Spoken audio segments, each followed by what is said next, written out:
a fascial release for the bottom of the foot. But the best part about releasing the fascia in the bottom of our foot is that we have a posterior fascial chain that goes all the way up the back into the occipital bones, which is the neck and the head.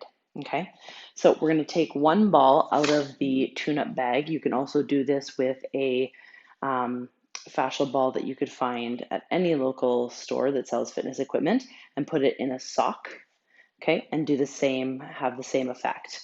A cross ball is pretty intense, and a tennis ball is a little bit too soft. So trying to find a fascial ball is important.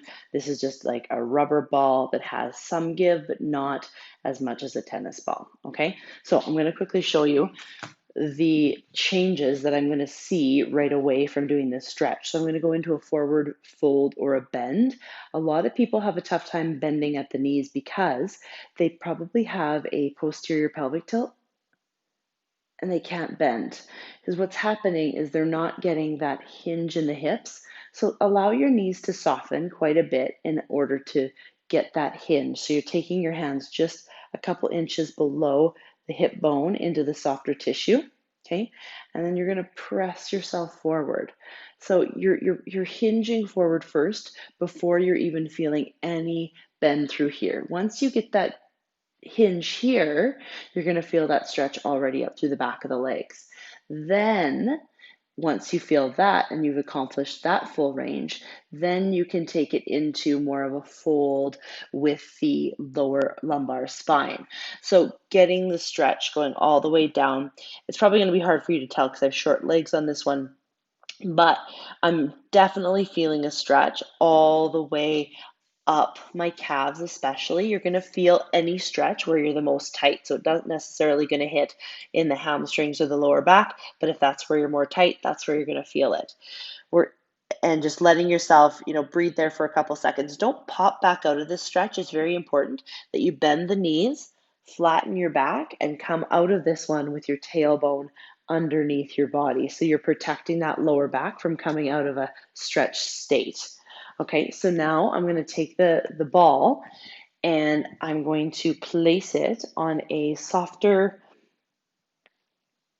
trigger point on my foot. So I'm going to go right behind the heel. That's usually where the fascial chain ends. Okay, some people get more results coming to the front of their foot depending on what they've been doing and where they're feeling the tension in through their feet.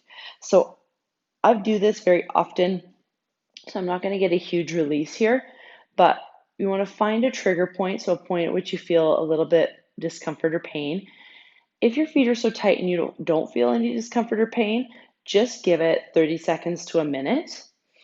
And I use a wall. Okay, so it's not a balancing trick here. Notice that this foot is down because, again, I'm not challenging my balance here. I'm just trying to get that fascia release. So the more relaxed my body is, the more I can breathe and the more I can let that fascial tension become unrestricted. Okay, so just breathing here again, if you're not feeling a huge amount of tension, then there's nothing to kind of guide your time and duration to be on here. So then I'm just going to do 30 seconds to a minute. So stopping now, let's say I gave it a number between 1 and 10. It was at a 5, and now it's at a 0. It feels like just pressure on my foot. Okay, I'm going to get off and I'm going to do the other foot. A great way to gauge this, do it the first time, is to do one foot and then go down into the stretch, and you'll feel a significant difference on one side versus the other. But for the purpose of the video, I'm just going to do both so you can see I didn't change anything, just standing the exact same place. I might roll around and see if today there's more tension, a little bit more up near the arch of my foot, near my toes. So I'm gonna just leave it there for a little bit because I definitely feel I'm at about a 6, between a 1 and 10. And it's getting a little bit higher, kind of fluctuates, and it goes a little bit lower. When you're doing the ball rolling, you only want to do it about a couple times a week. Okay, because we want to allow your body to adapt gently to the stress that you're putting on it. Because even though this is a fascial release, it's still a stressor to your body that it's unfamiliar with, and we don't want to have any negative recoil or effect from that. Okay, so although it feels good, although it's great, we still want to err on the side of caution and do less is more when we're starting off doing any kind of rolling. I like to do more compressing and holding and breathing than I do rolling. But after that, you're going back into the hinge. Notice how I can keep my knees way straighter this time. I'm going to come forward all the way down, and I get I feel less in my calves. I feel more of a release from my lower back because now my calves aren't kind of holding me back.